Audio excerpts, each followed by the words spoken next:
Today I'm making 3 recipes, one savory, one snacky, and one sweet to celebrate Mardi Gras. If you're new to my channel, don't forget to subscribe and give this video a thumbs up. You might be noticing that I'm in a new kitchen today. I'm currently visiting my parents, and today my mom is hosting her friends for Domino's. So the theme is Mardi Gras, and I volunteered to make all of the snacks. So first up, I'm making an incredible muffaletta wrap, and I'll cut them into little pinwheels. I'm also making a savory Cajun ranch Chex mix, and lastly, for something sweet, individual king cakes. Muffaletta is a classic New Orleans sandwich. It's pressed and it's filled with Italian meats and cheeses and a salty olive salad. So for these wraps, I'm making my own little olive salad here very simply with black olives and pimento stuffed green olives that I chop up finely. Then I put those in a bowl with about a tablespoon of olive oil and a half a teaspoon of oregano and stir that all together.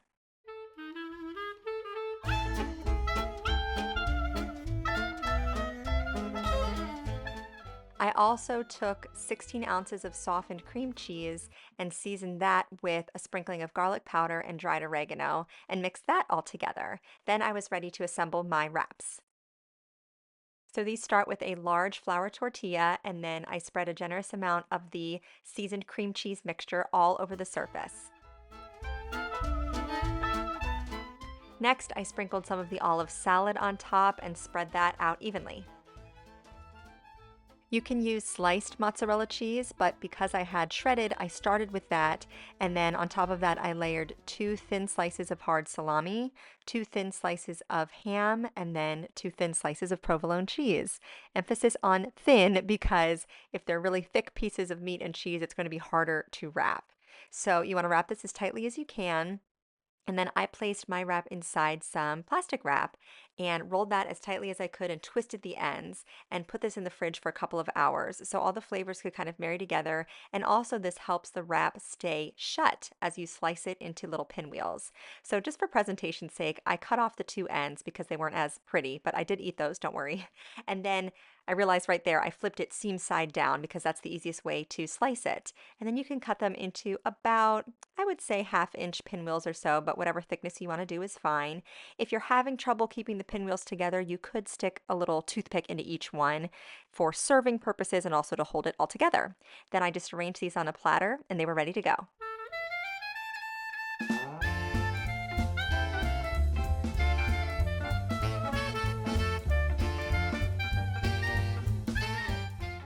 Next up, I'm making a Cajun Ranch Chex Mix. So this starts with a stick of butter. I used salted, but you could use unsalted just to be able to control the level of salt in your mix.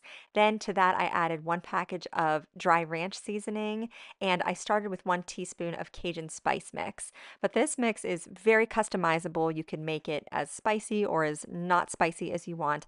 And also you can add any kinds of crunchy crackers or pretzels or cereal, whatever you want to in the mix. So here I'm stirring up that seasoned butter. 10 out of 10 do not recommend taste testing this right after you brush your teeth. I speak from experience, but I was able to tell that I wanted to have it a little bit spicier. So I added another teaspoon of the Cajun seasoning, and I also added a teaspoon of Worcestershire sauce just for kind of a savory kick in this seasoned butter. Then in a huge bowl, I combined 3 cups of pretzels, 3 cups of Cheez-its, and 6 cups of rice Chex. But again, here you could add some mixed nuts, different flavors of Chex cereal. My kids thought this would be great with Cheetos, so the sky's the limit here with whatever you want to include in this mix. Then you pour the butter over top and stir it all together so it's coated in this super savory, tasty butter mixture.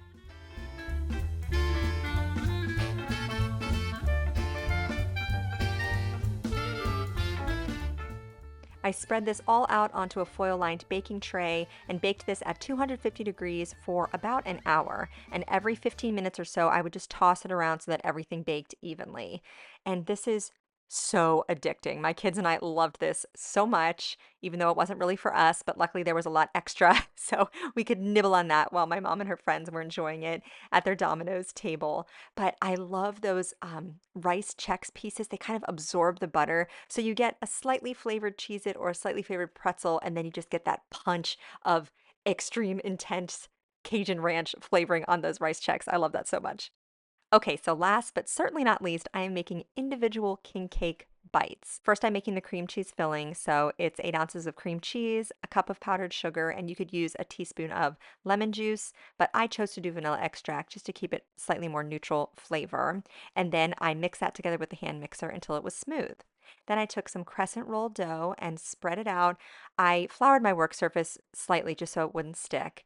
And then you can divide it into the 4 larger rectangles and pinch the seams of the 2 triangles that meet in the middle. And then I sprinkled each rectangle with some cinnamon and spread some cream cheese filling down the middle. This is a little bit of trial and error. You don't want to overfill these or else it'll kind of explode everywhere. But it did make a lot of cream cheese filling, so I wasn't 100% sure how much to use in each one. But in the end, everything turned out just fine. I would say I had a little bit of cream cheese filling left over that just wouldn't fit inside the dough. I also made a glaze to drizzle over top once the crescent rolls had baked.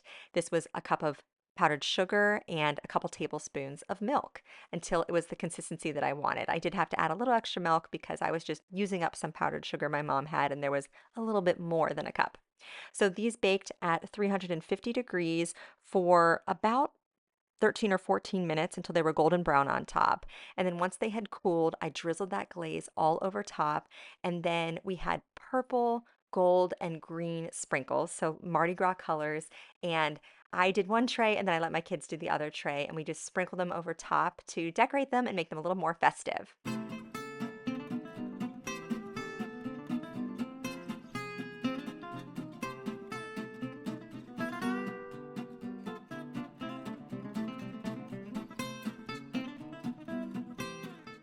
These tasted so great, and I would recommend them as a Mardi Gras breakfast or dessert that everyone will enjoy. Thank you so much for joining me here today in my parents' kitchen, and I'll see you again soon.